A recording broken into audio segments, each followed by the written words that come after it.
नमस्कार साथियों। आज है 2 अक्टूबर और आज गांधी जी की जन्म जयंती है।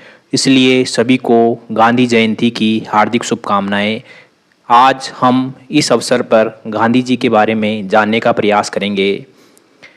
गांधी जी का पूरा नाम मोहनदास करमचंद गांधी था।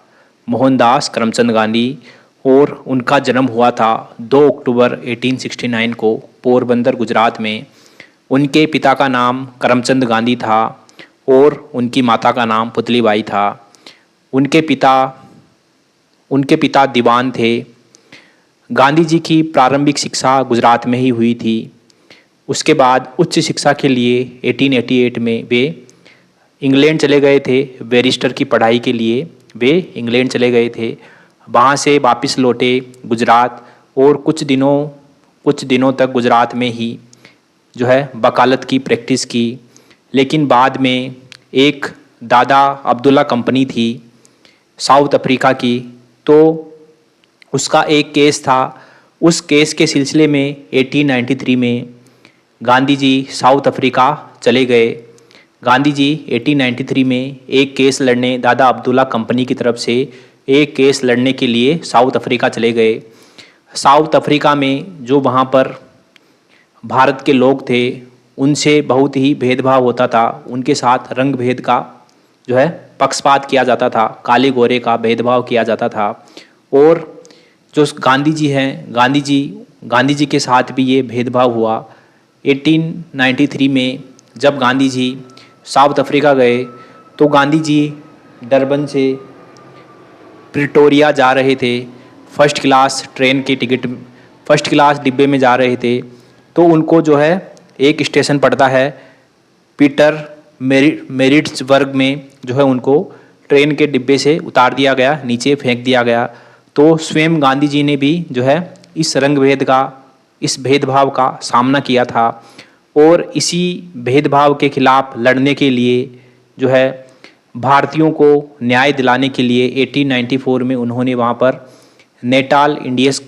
नेटाल इंडियन कांग्रेस की स्थापना की थी। नेटाल इंडियन कांग्रेस एक राजनीतिक संगठन था। इसका उद्देश्य था भारतीयों के खिलाफ हो रहे भेदभाव से लड़ने के लिए इसका गठन किया गया था। 1899 में उन्होंने एंग्लो बोर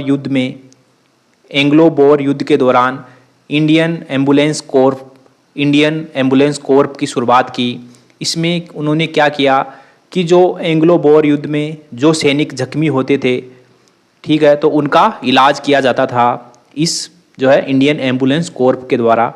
तो ये इसका काम था। फिर 1903 में उन्होंने अपने विचारों का प्रसार करने के लिए इंडियन ओपिनियन नामक एक न्यूज़पेपर की शुरुआत की। 1904 में गांधी जी ने नटाल में फोनिक्स सेटलमेंट की स्थापना की और ये टोल्स्टॉय फार्म का अग्रगामी था। 1910 में टोल्स्टॉय फार्म का भी स्थापना की जाएगी गांधी जी के द्वारा, टोल्स्टॉय फार्म की। इसमें फोनिक्स सेटलमेंट इसलिए इसकी स्थापना की गई कि जो लाइक माइंडेड लोग हैं वे अगर एक साथ रहेंगे तो जो सरकार है उसके खिलाफ विरोध करने में आसानी होगी और वे अपने आइडियाज़ को डिस्कस कर पाएंगे और अपनी मांगों को अच्छी प्रकार से उठा पाएंगे सरकार के सामने। इसलिए उन्होंने फोनिक्स सेटलमेंट की स्थापना की। 1906 में गांधी जी ने ब्रह्मचर्य की शपथ ली कि वे अब आगे का जीवन है उसमें वे ब्रह्मचर्य रहेंगे। 1908 में उन्होंने सत्याग्रह शब्द अडॉप्ट किया। सत्याग्रह जो आगे उनके आंदोलनों में जिसकी अहम भूमिका रही उसको अडॉप्ट किया। सत्याग्रह का अर्थ होता है सत्य के लिए आग्रह। इसका अर्थ होता है सत्याग्रह और इसकी आगे बहुत ही महत्वपूर्ण भूमिका रहती है।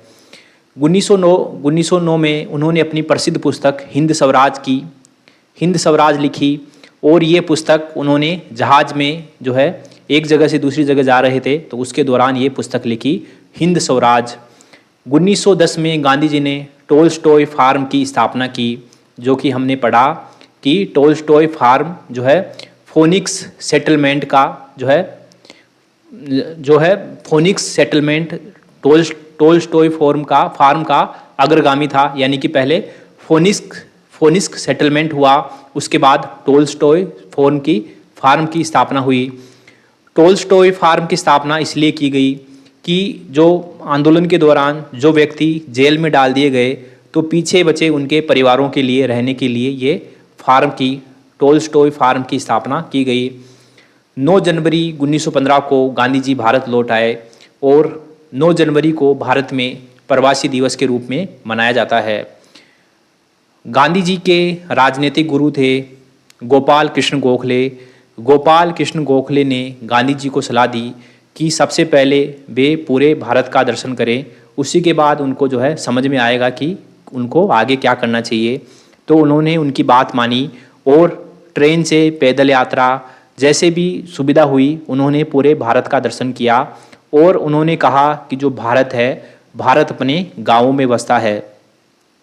गांधी जी की भारत में प्रथम सार्वजनिक उपस्थिति थी 1916 में जब बनारस हिंदू विश्वविद्यालय का उद्घाटन हो रहा था, तब गांधी जी को भी बुलाया गया और ये उनकी प्रथम सार्वजनिक उपस्थिति थी। जब इस उद्घाटन समारोह में उनकी बोलने की बारी आई तो उन्होंने सभी जो है भद्रजन हैं, जो एलिट क्लास के लोग हैं, उनको आड़े हाथों लिया और उन्होंने कहा कि जो भारत की जो गरीबी है, भारत की जो गुलामी है, उसका कारण है डॉक्टर, वकील, इंजीनियर, ठीक है। क्योंकि ये लोग जो है गरीबों, मजदूरों, किसानों के अवसरों के दम पर जो है डॉक्टर, वकील, इंजीनियर बन गए हैं, लेकिन अब उनके बारे में नहीं सोचते हैं। उन्होंने कहा कि हम जो ये विश्वविद्यालय खोल रहे हैं, ये गरीबों, किसानों, वंचितों के लिए खोल रहे हैं, लेकिन यहाँ पर उनमें से कोई भी नहीं है, यहाँ पर सभी एलिट क्लास के लोग हैं। तो इस प्रकार उन्होंने जो है एलिट क्लास को, भद्रजन को जो है आड़े हाथों लिया। उसके बाद उन्होंने 1917 में साबरमती आश्रम की स्थापना की। जो गांधी जी है उनका भारत में प्रथम जो आंदोलन था वह था चंपारण सत्याग्रह 1917 में। चंपारण सत्याग्रह, इसमें एक व्यक्ति थे राजकुमार शुक्ल। वे गांधी जी को मनाकर चंपारण लेके जाते हैं। उन्होंने कहा कि चंपारण में, जो कि बिहार में पड़ता है, वहाँ पर जो है किसानों के प्रति बहुत अत्याचार हो रहा है, इसलिए आप एक बार वहाँ पर चलिए। तो वहाँ पर क्या हो रहा था कि वहाँ पर 3 कठिया प्रथा लागू थी। 3 कठिया प्रथा क्या होती है कि जो है किसानों को अपनी भूमि के 3/20 भाग पर जो है नील की खेती करना आवश्यक होगा। तो गांधी जी वहाँ गए और वहाँ पर उन्होंने चंपारण सत्याग्रह किया और अंत में जो है ब्रिटिश सरकार को उनके आगे झुकना पड़ा। तो यहाँ पर गांधी जी की ये प्रथम सफलता थी।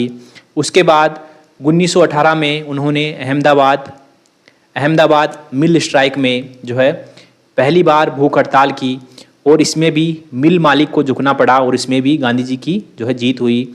फिर 1918 में ही खेड़ा सत्याग्रह हुआ और इसमें उन्होंने प्रथम बार असहयोग आंदोलन का प्रयोग किया। इसमें भी जो है उनको सफलता मिली।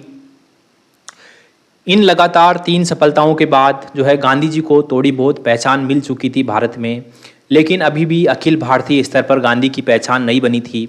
वो तब बनी जब जो है एक बदनाम एक्ट आया जिसका नाम था Rowlatt Act. Rowlatt Act British सरकार के द्वारा पारित किया गया। इसमें क्या प्रावधान था? रोलेट एक्ट में प्रावधान था कि अगर किसी भी व्यक्ति पर अगर थोड़ा भी संदिग्ध होगा तो उसको डिटेन किया जा सकता है, उसको नज़रबंद किया जा सकता है। इसी एक्ट के विरुद्ध पूरे देश में जो है गुस्से की लहर दौड़ पड़ी और 1919 में जो है रोलेट एक्ट सत्याग्रह गांधी जी के द्वारा आरंभ किया गया। जब ये सत्याग्रह जो है अपने चरम पर था तो पंजाब में ये सत्याग्रह ये जो आंदोलन है बहुत तीव्र था। तो वहाँ पर जब सैफुद्दीन किचलू और सत्यपाल को गिरफ्तार कर लिया गया तो उनकी गिरफ्तारी के विरोध में जलियांवाला बाग में जो है कुछ लोग इकट्ठा हुए थे। इन इकट्ठा हुई भीड़ को एक अंग्रेज सेनापति था जनरल डायर, उसने इनको बिना कोई चेतावनी दिए इन पर गोलियां चला दी और वहाँ पर बहुत सारे लोग मारे गए। ये घटना थी 1919 की। इस घटना को, इस हत्याकांड को देखकर गांधी जी ने रोलेट एक्ट को वापस ले लिया। 1920 में जलियांवाला हत्याकांड की जांच के लिए एक हंटर आयोग का गठन भी किया गया। फिर गांधी जी 1920 में असहयोग आंदोलन आरंभ करते हैं। असहयोग आंदोलन का मतलब होता है कि सरकार का किसी भी प्रकार से सहयोग नहीं किया जाएगा। और गांधी जी ने इस आंदोलन को और भी व्यापक बनाने के लिए मुसलमानों का खिलाफत आंदोलन भी इसमें शामिल कर दिया। तो असहयोग आंदोलन और खिलाफत आंदोलन एक साथ हो गए। तो इससे आंदोलन को क्या फ़ायदा हुआ कि इसमें जो हिंदू और मुसलमान है प्रथम बार मिलकर जो देशव्यापी आंदोलन किया, और इस आंदोलन का आधार बहुत व्यापक हो गया था। फिर जब ये आंदोलन अपने चरम पर था तो गोरखपुर में चोरा चोरी नामक एक जगह है। तो 1922 में चोरा चोरी में एक घटना घटती है कि वहाँ पर एक दंगाई भीड़ ने पुलिसकर्मियों को थाने में बंद करके थाने को आग लगा दी। इससे गांधी जी बहुत विचलित हुए और उन्होंने असहयोग आंदोलन को वापस ले लिया। उनका ये कहना था कि अभी जो सत्याग्रही हैं वह सत्याग्रह के कॉन्सेप्ट को पूर्ण रूप से समझ नहीं पाए हैं। सत्याग्रह में हिंसा का कोई भी स्थान नहीं है। अगर हम इस प्रकार हिंसा करेंगे तो ब्रिटिश सरकार को हमारा आंदोलन करने में आसानी होगी। वे हम पर आसानी से हिंसा कर सकते हैं और कोई कुछ कर भी नहीं पाएगा। इसलिए उन्होंने असहयोग आंदोलन को वापस ले लिया। और इस आंदोलन को वापस लेने की वजह से कई जो क्रांतिकारी नेता, युवा नेता थे, उनको बहुत ही अधिक धक्का लगा। उनको बहुत निराशा महसूस हुई। उसके बाद 1924 में गांधी जी ने कांग्रेस के जो बेलगाम अधिवेशन है उसकी अध्यक्षता की। और गांधी जी ने प्रथम और आखिरी बार इसी अधिवेशन की अध्यक्षता की थी, ना तो उसके पहले ना ही उसके बाद। 1925 में उन्होंने ऑल इंडिया स्पिनर्स संगठन की स्थापना की, चरखा संघ की। गांधी जी का मानना था कि भारत को आत्मनिर्भर बनना चाहिए और आत्मनिर्भर का वह निशान मानते थे चरखा को। वह स्वयं भी दिन में कुछ समय निकाल कर चरखा चलाते थे और वह भारत की जनता को भी ये आह्वान करते थे कि उनको भी चरखा चलाना चाहिए, सूत काटना चाहिए। वे खादी को बहुत प्रमोट करते थे। गांधी जी ने 1925 में अपनी ऑटोबायोग्राफी, अपनी आत्मकथा लिखी, माई एक्सपेरिमेंट्स विथ ट्रूथ। ये जो उनकी ऑटोबायोग्राफी है ये बहुत ही साहसी काम है। इसमें उन्होंने ऐसी ऐसी घटनाओं का जिक्र किया है जो कोई आम आदमी होता तो वो कभी नहीं कर पाता। गांधी जी का सिद्धांत था सत्य और अहिंसा। सत्य और अहिंसा कि कभी भी झूठ मत बोलो और कभी भी हिंसा मत करो। यही उनका जीवन का सिद्धांत था, यही उनका जीवन का दर्शन था। गांधी जी 3 लोगों से बहुत अधिक प्रभावित थे। एक तो थे जॉन रस्किन और उनकी जो किताब थी अनटू द लास्ट, एक थे लियो टोल्स्टॉय और एक थे हेनरी थोरो। इन तीनों लेखकों से गांधी जी बहुत अधिक प्रभावित थे और इन्हीं के वजह से गांधी जी को आइडिया आया सत्य और अहिंसा का। हालांकि गांधी जी को ये विचार स्वयं बचपन से ही थे, क्योंकि जो गांधी जी की माता और जो पिता हैं वह धार्मिक प्रवृत्ति के व्यक्ति थे। इसलिए गांधी की जो परवरिश हुई थी वह भी इसी प्रकार हुई थी। इसलिए जो सत्य और अहिंसा है वह उनके प्रमुख हथियार थे। गांधी जी ने माई एक्सपेरिमेंट्स विथ ट्रूथ में बहुत कुछ ऐसी बातें बताई है जो बहुत ही चौंकाने वाली है। यानी कि जो अगर कोई आम आदमी होता तो ऐसी बात नहीं बता पाता। उन्होंने ये बताया है कि जब मेरे बाबूजी की अंत घड़ी आ गई थी, जब वे मृत्यु के करीब थे, तब मैं अपनी वाइफ है उनके साथ रति क्रिया में लिप्त था। यानी कि मैं जो काम वासना में लिप्त था उसके साथ। तो ऐसी घटनाएं ऐसी बातें हर किसी को हर कोई बताने की हिम्मत नहीं कर सकता है। उन्होंने ये भी बताया कि मैं 2 बार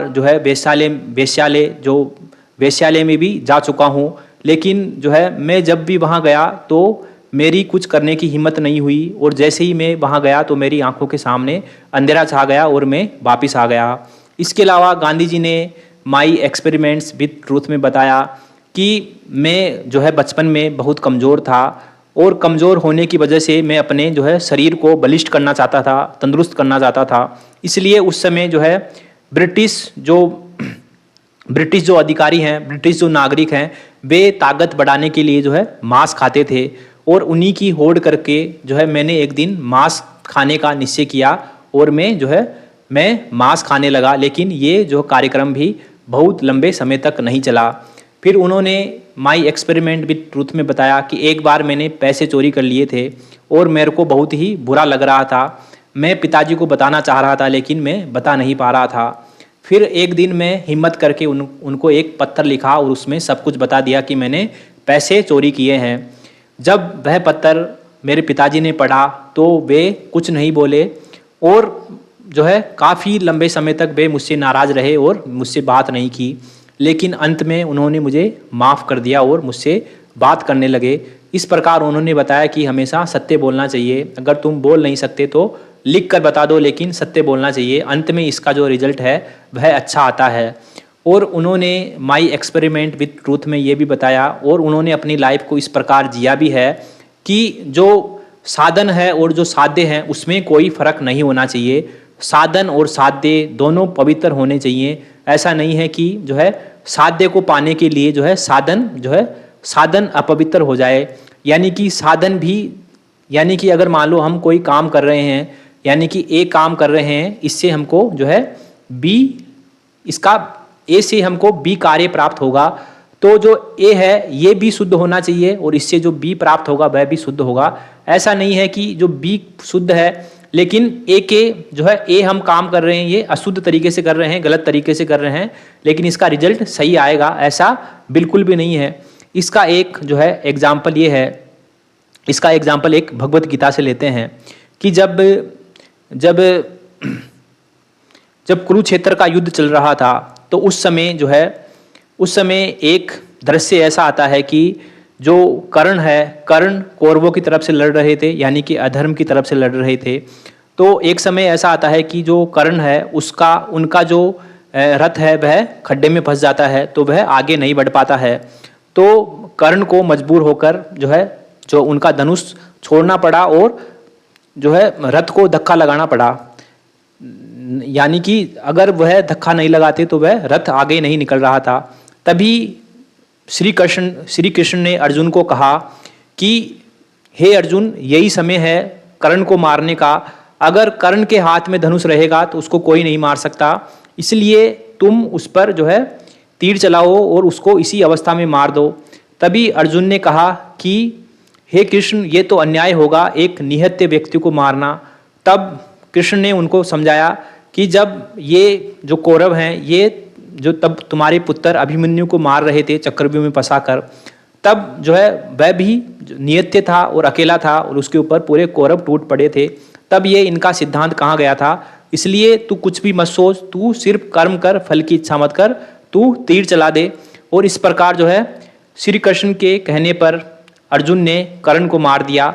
तो इसमें कहने का मतलब यह है कि इसमें श्री कृष्ण का जो साधन था वो गलत था, उसने धोखे से उसको मारा है। ठीक है, उन्होंने धोखे से उनको मरवाया है। और लेकिन उसका जो साध्य है वह सही हुआ कि कर्ण मर गया, यानी कि बुराई मर गई लेकिन गलत तरीके से मरी। लेकिन गांधी जी का ये कहना है कि गलत तरीके से नहीं, सही तरीके से ही बुराई को खत्म करो। यानी कि तुम्हारा साधन भी उचित होना चाहिए और तुम्हारा साध्य भी उचित होना चाहिए। ऐसा नहीं है कि साधन अनुचित हो और साध्य उचित हो। अगर दोनों ही उचित होंगे तभी जो है तुम सत्याग्रह के रास्ते पर चल सकते हो। ठीक है, तो ऐसी बहुत सारी बातें हैं माई एक्सपेरिमेंट विद ट्रूथ में। ठीक है, 1930 में उन्होंने दांडी मार्च आरंभ किया। इसी के साथ सविनय अवज्ञा आंदोलन आरंभ हो गया। दांडी मार्च 12 मार्च को आरंभ हुआ साबरमती से, उनके आश्रम से।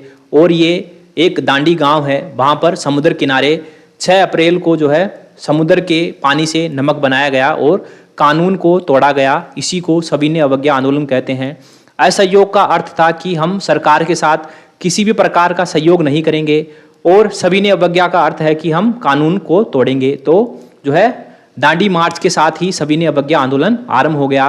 ये आंदोलन भी काफ़ी सफल रहा और इसी आंदोलन की सफलता को देखकर 1931 में गांधी जी और इरविन, जो उस समय वायसराय थे, ब्रिटिश भारत के वायसराय थे, उनके साथ जो है समझौता हुआ 1931 में, गांधी इरविन समझौता हुआ। और इस समझौते में ये हुआ कि जो है गांधी जी सविनय अवज्ञा आंदोलन को जो है आगे जब तक कोई समझौता नहीं हो जाता तब तक इसको जो है स्थगित कर देंगे। तो गांधी जी ने यही किया।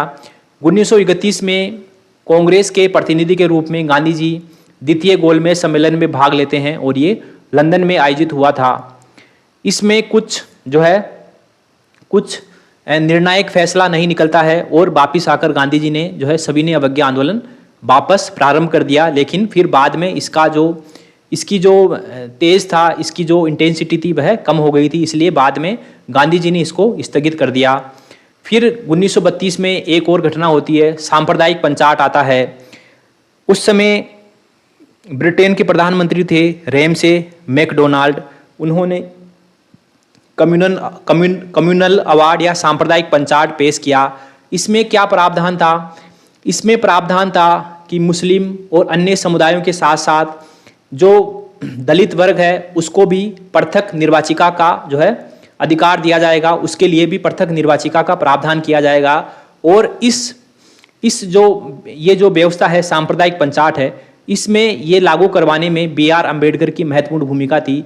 B.R. अम्बेडकर चाहते थे कि जो है दलितों के लिए भी जो पृथक निर्वाचिका का प्रावधान होना चाहिए, लेकिन गांधी जी इस बात से सहमत नहीं थे और उन्होंने जो है येरवदा जेल में 1932 में जो है अनशन आरंभ कर दिया। उनका कहना था कि अम्बेडकर को ये जिद छोड़ देनी चाहिए और इस जिद छोड़ने के एवज में जो है गांधी जी ने उनसे ये वादा किया कि हम आपको जो है जो दलितों को जो है संविधान में अलग से सीटों का प्रावधान करेंगे।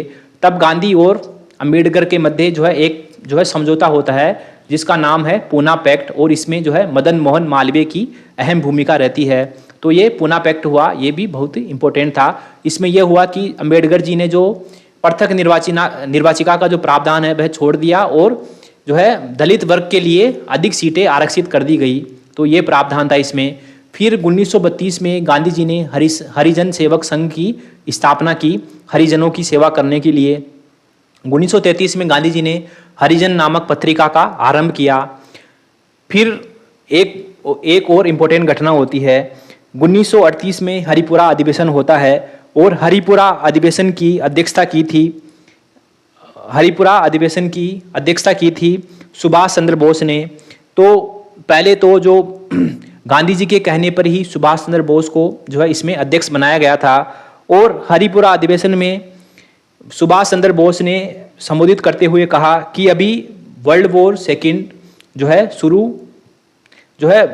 सेकंड का समय है, इसलिए जो ब्रिटेन स्वयं ही कमज़ोर है, ब्रिटेन स्वयं बहुत कमज़ोर है, इसलिए हमको इस मौके का लाभ उठाना चाहिए और कैसे भी करके, चाहे हिंसा से हो चाहे कैसे भी करके जो है हमको जो है आज़ादी ले लेनी चाहिए। लेकिन सुभाष चंद्र बोस के इस विचार से गांधी जी सहमत नहीं थे, इसलिए उन्होंने ऐसे विचार के लिए जो है मना कर दिया।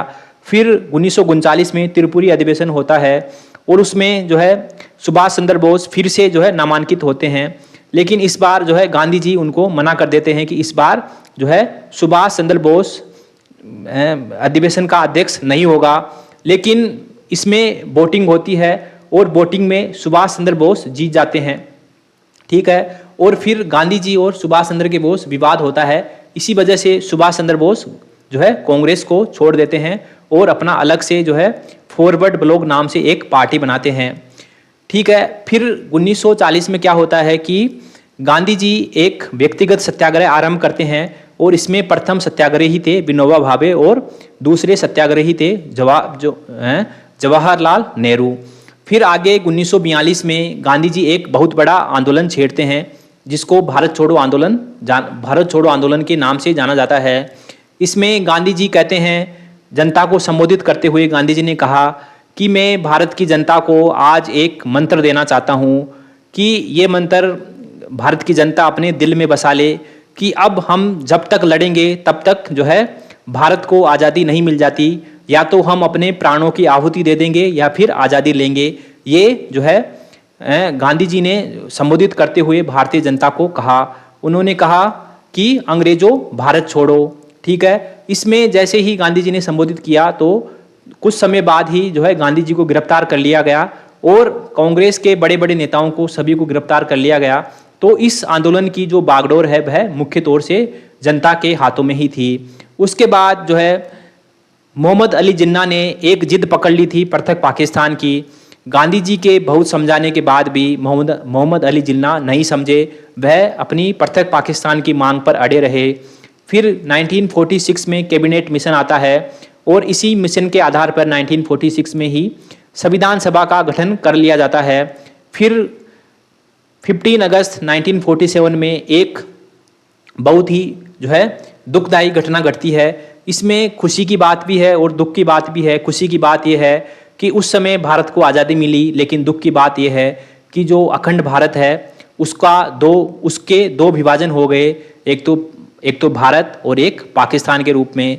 गांधी जी अंत तक भी ये जो विभाजन है वह मानने को तैयार नहीं थे।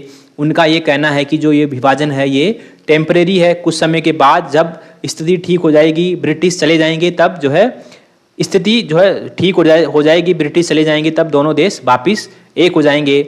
लेकिन उस समय जो है गांधी जी का ये व्यवहार जो कुछ हिंदू एक्सट्रीमिस्ट थे, उनको जो हिंदू चरमपंथी थे उनको पसंद नहीं आई और 30 जनवरी 1948 को गांधी जी अपनी प्रार्थना सभा से जा रहे थे। ठीक है, प्रार्थना सभा पूरी करके जा रहे थे, तभी एक व्यक्ति नाथूराम गोडसे ने गोली मारकर उनकी हत्या कर दी।